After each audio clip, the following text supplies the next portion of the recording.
Petro. Vamos a platicar, como todos los viernes, con nuestro colega, compañero y amigo Andrés Oppenheimer, hoy sobre el tema de Cuba. ¿Cómo estás, querido Andrés? Gusto saludarte. Hola Pascal, gusto saludarte. Pascal, bueno, como tú has informado, el presidente Trump tiene ahora en la mira a Cuba. Dijo en días recientes que la dictadura cubana podría caer muy pronto como resultado de las presiones de su gobierno a Venezuela y a México para que dejen de exportar petróleo a Cuba. Y bueno, Pascal, quizás el vaticinio de Trump no sea simplemente otra de sus habituales exageraciones, ¿no? Como cuando dijo que iba a convertir a Gaza en la Riviera del Medio Oriente o que iba a terminar la guerra de Ucrania en un día. Esta vez hay mucha más gente dentro del ambiente diplomático y político que está tomando en serio ese pronóstico, ese vaticinio, Pascal, porque Cuba está, y lo he hablado con muchos economistas cubanos y politólogos cubanos, y no es una exageración, me dicen que Cuba está en su peor crisis desde 1959. En otras palabras, el comienzo de la dictadura cubana. Eh, Hay un peligro inminente. Fíjate que la empresa consultora de datos Kepler, según el Financial Times, pronostica que Cuba se quedará sin una gota de petróleo en 2 semanas, Uh-huh. entre el 15 y el 20 de febrero. Y eso viene encima de cortes de luz constantes de hace más de un año, que a veces duran días enteros. Y al mismo tiempo, paralelamente a que la isla está dejando de recibir petróleo subsidiado de Venezuela y de México y antes de Rusia, el turismo se ha desplomado. Mira esta cifra oficial de la Oficina de Estadísticas de Cuba. El número de turistas extranjeros a Cuba cayó de 4,7 millones de turistas extranjeros en 2018, o sea, casi 5 millones de turistas, a 1,8 millones de turistas en el 2025, o Menos sea, de el la año mitad. pasado. Impresionante. Sí. Y ahora, con estos cortes constantes, todo indica que va a ser peor, porque ¿no? ¿Quién quiere pasar sus vacaciones en un país donde a la noche todo está a oscuras, ¿no? Y donde el aire acondicionado puede prenderse o no? Fíjate que en estos días hablé con un experto petrolero, Jorge Piñón, el director del programa de energía para América Latina y el Caribe de UTexas, de la Universidad de Texas, y le pregunté por este estimado de Kepler, de que Cuba se va a quedar sin una gota de petróleo en 2 semanas. Y él me dijo que él sigue esto muy atentamente. Me dijo que el estimado de él, de su centro de estudios, es que no va a ser en 2 semanas, pero sí en 4 a 8 semanas. Me dijo, de 4 a 8 semanas Cuba se queda sin combustible. Si para mí, me dijo textualmente, si para el mes de marzo no vemos en el Uh-huh. horizonte un buque petrolero atracando en un puerto cubano, estamos ante la peor crisis económica desde la Revolución Cubana de Sí, 1959. es que sin combustible no hay energía eléctrica, no hay turbocina para los aviones, no hay combustible para las guaguas, para los autobuses. En fin, se paraliza la economía.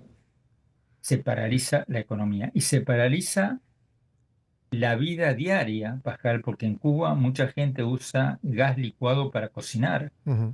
Por los cortes eléctricos, mucha gente usa garrafas de gas licuado y eso también se está acabando. Eh, Fíjate que le pregunté a este experto petrolero, bueno, ok, pero ¿cuál va a ser el impacto político de esto? ¿Esto puede poner en riesgo al régimen cubano? Porque le recordé que a principios de la década de 1990, cuando después del colapso de la Unión Soviética, Cuba también estaba a oscuras. Tampoco había suministros de petróleo y se apagaron las luces en la isla. Y sin embargo, el régimen sobrevivió. Y él me dijo algo que es obvio, pero que quizás algunos nos olvidamos. Me dijo, bueno, me dijo, la situación hoy es muy diferente porque en esa época había un Fidel Castro, había un líder carismático que de alguna manera convencía a los cubanos Uh-huh. que había que seguir adelante. Hoy día ya no hay eso. Hoy día está Raúl Castro, que tiene 94 años, está Miguel Díaz-Canel, que es un burócrata gris, que tiene cero carisma, que no arrastra a nadie. Entonces me decía él que la situación es muy diferente. Ahora, para matizar todo esto, Pascal, otra gente que vive en Cuba, diplomáticos extranjeros que viven en Cuba, me dicen que aunque puede haber un estallido social, hay que recordar que Cuba se ha convertido en una isla de ancianos. Los jóvenes se han ido, los jóvenes que son quienes suelen salir a protestar a las calles. Ujú. Y hoy día Cuba es un país de abuelos. Y por otro lado, eh, en las últimas horas se está hablando de que el propio Trump dijo que quiere llegar a un acuerdo con el régimen cubano, que está hablando con las más altas autoridades de Cuba, dijo. Eh, Cuba lo desmiente, pero es probable que lo que dice Trump en este caso, quizás excepcional, sea cierto. Eh, También puede haber un escenario en que haya un entendimiento entre Estados Unidos y Cuba sobre la migración y cooperación en materia de drogas y que dejen un gobierno Ujú. totalitario y dejen para un Sí. futuro la transición a la democracia, A como ver, está pasando ahí en tengo una sola Venezuela. duda, y nada más, lamentablemente un minuto también, pero es diferente que el caso de Venezuela, ¿no? El exilio cubano en Estados Unidos es muy potente y creo que para ese exilio el cambio de régimen sí es importante, ¿no? Sí, y tienen a alguien muy importante sentado en la mesa de Trump, que es el Sí. secretario de Estado Marco Rubio, hijo de inmigrantes cubanos, Ujú. para quien Cuba siempre ha sido eh, un país o el país extranjero más importante, de manera que sí, hay motivos. Yo creo, Pascal, que Cuba cometió un enorme error hace 10 años cuando no aceptó el ramo de olivo que le ofreció Obama. Ujú. Le ganó la soberbia. Bueno, ¿sí, ¿sigues ahí, Andrés? Sí, sí, Ah, sigo perfecto. aquí. Sí, Sí, sí, sí, sí. entiendo tu posición cuando se reabrió la embajada, en fin. En el 2016 Sí, se restableció.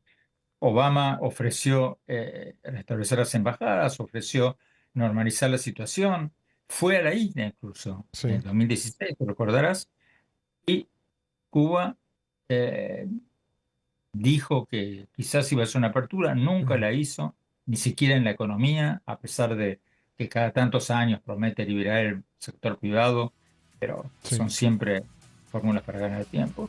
Creo que les ganó la soberbia a los dirigentes cubanos y que ahora van a pagar consecuencias muy caras. Gracias, Andrés. Gracias, Pascal. Buen fin de semana. Igualmente, vamos a una